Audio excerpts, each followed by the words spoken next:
Hey everybody, welcome back to the channel. I'm Jason Ripoli, and with my wife Christen Ripoli, we are Ripoli Real Estate, and we are the market experts here in Charlotte, North Carolina. In today's video, we're going to be going over an up-and-coming area called Mount Holly, North Carolina. We're going to be showing you some footage from the downtown area in Mount Holly, which we were there recently. I'm also going to pull up the map so you can see where it is in relation to Charlotte and everything else in the area, so you can see if it's a good fit for you. And of course, we're going to be going over the housing information to see what kind of house you can get if you decide to move to Mount Holly, North Carolina. Make sure you stick around for the whole video so you can see if it's a good fit for you and your family. And don't forget to like, subscribe, and share this video if you find value in it. But without further ado, let's get into the video.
All right, so let's get started. First, I want to show you briefly the map of the area. So I'm going to zoom in here for you just so you can see it more closely. And you can see that Mount Holly is actually northwest of Charlotte, but it's not incredibly far. So you have a nice drive to the Charlotte Douglas International Airport, and along anything you want to do in the Charlotte area, it's really only a 20 or 30 minute drive. It doesn't, depending on where you are in Mount Holly. And if you actually enjoy the lake life, Lake Norman is just to the north of you, not very far, and you can actually go there and have some fun on the lake. And now we're going to get into the meat of the video. This is where we go over housing trends, demand, migration, all that important stuff to see if it's a good fit for you and your family if you do decide to move to Mount Holly, North Carolina. So as you can see, the median sales price as of right now is about $366,500, and that is up 16.3% year over year. And you can see with this line graph here, it has been pretty steady with its ups and downs, no volatile spikes as of recently. We have started a little bit of an uptrend in October. That's the last time these numbers were updated, but I do believe we're going to kind of get on a flat curve or maybe slightly further down from the numbers that we've been seeing here at Ripoli Real Estate. So it could even slightly go a little bit lower than it is right now. The next stat we're going to go over is number of homes sold. You can see it's 26. It's down 16.1% year over year. And ever since August of 21, it's kind of been going a little bit down or on a downward trend with this big dip right here in January of 23. We did recover slightly, but then we did take another one. So with these high interest rates, number of homes sold is going down, and it has been down for a little while, just until these interest rates start dropping a little bit. Then we'll see this number pop back up. And along with that last stat, median days on market is on the rise again after a big dip here in the summertime. People were kind of scooping them up even at those high interest rates, but you can see we're on the uptrend again. And I do think that that's going to increase for the month of November and probably December as well, just because it's that time of the year where not many people are looking. It's the holiday season and people have a lot of things on their plate right now. And then once January rolls around, they'll start looking again and this will drop again. But if you're in the market right now looking for a house, it might be a good time because there has been a lot of price drops and median days on market is on the rise. So you might have more power now as a buyer than you would going if you wait until spring of next year. All right, and the next stat we're going to look at is sale to list price. You can see it's about 98.5%, a 0.03% year over year. But pretty much it's been a little bit on a downward trend, but it's been pretty even, right around 99 or 100%. It's to be expected in the fall to take a dip, so I wouldn't be too concerned about that. And once we get more into the springtime and summer, it'll probably creep back up closer to that 100%. It's just that right now, buyers and sellers are kind of getting even where they think the price should be. So it's a good thing for everybody. The next stat we're going to go over is homes sold above list price. And this has been drastically dropping ever since the peak of about summer of 21. It's been on a downward trend. So we're going to go ahead and look at that here. And you can see that it kind of was up here, a little bit spiky in the summer times, and then a big drop in 22. Didn't quite recover. Did go spike up a little bit in the summer seasons, like we always talk about. But now that this winter and fall seasons here, it is kind of dropping again. And then we're going to see that continue for the next month or two. And this last stat here, homes with price drops, you can see in the summertime, it was kind of high, drops down in the winter. And even in the last summer, June, July, and August, it still really wasn't that high. And now it's spiking back up again just because of the season that we're in. So like I said before, if you're in the market now and you're a buyer, it might be a good time for you to put an offer in because this is probably your best chance to get good prices. People are willing to sell. A lot of them are motivated because it's been sitting there. They've had multiple price drops.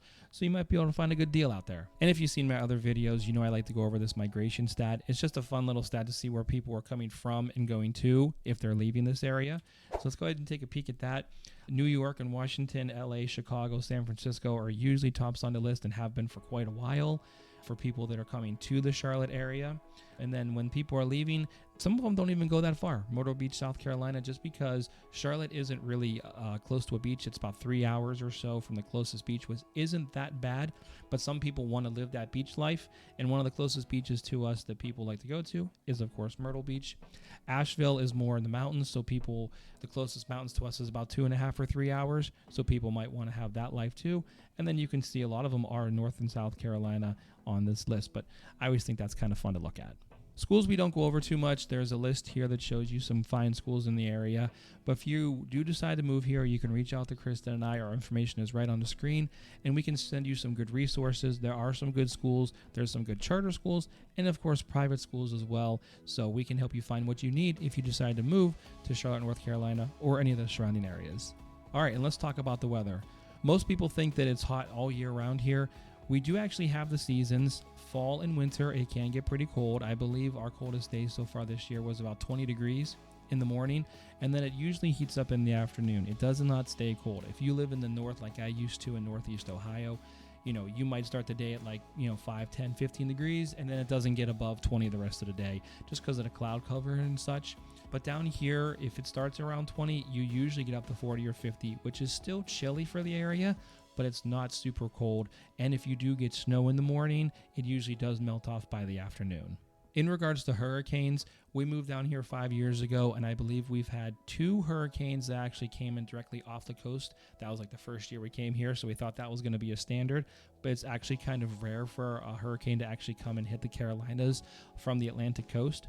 It's more likely that it comes up from the Gulf, rides up the coast, and then you get some drenching rain. The weather can get severe and you can get localized flooding, but it's nothing over the top. And when those 2 hurricanes did hit off the coast, we didn't get hit too bad. We didn't feel the effects of it too bad because we are in Charlotte, and that is ways inland. So we did get some pretty heavy rain, some thunderstorms, some localized flooding, but it wasn't that bad. But you can prepare for it if you need to. If they think it's going to be bad, you can evacuate, go buy some sandbags and just be protected in that aspect. All right, now something fun. If you decide to move here, what can you actually do in Mount Holly? Now, a lot of these things are located around Charlotte. A lot of these activities are not right in Mount Holly, but they're very close and not that long of a drive. The U.S. National Whitewater Center is actually a really fun thing. We've been meaning to go there. We haven't quite made it there yet, but a lot of people we know really enjoy that, and it's a fun activity. The Billy Graham Library is a really fun thing to do, especially around the holidays. They have it decorated for Christmas, all the lights and the trees. It's a really fun time. We've been there a couple times. And then you can see there's a whole bunch of other things you can do here. One other thing I wanted to point out was the Sherrill Douglas Airport Overlook. We kind of did that when we first came here. It's up on a little hill. It's a nice little family activity. You can see planes landing and taking off. You can have a little picnic up there, and it was a fun little time. All right, and that's all I got for Mount Holly, North Carolina. I hope you all enjoyed the little tour we went on and the housing information that we provided for you. And if you have any questions about Mount Holly or the Charlotte area, our information is right down here. You can call, text, email, whatever you feel comfortable with. We would love to help you get your journey started to Charlotte. Even if you're not thinking about moving for another 6 months to a year, we can still get a search started for you in a couple different areas so you can narrow down where you and your family fit best in Charlotte. All right, I want to thank you all for watching. Stick around to the very end. And don't forget to like, subscribe, and share this video if you found value in it. I'll catch you guys in the next one. Bye.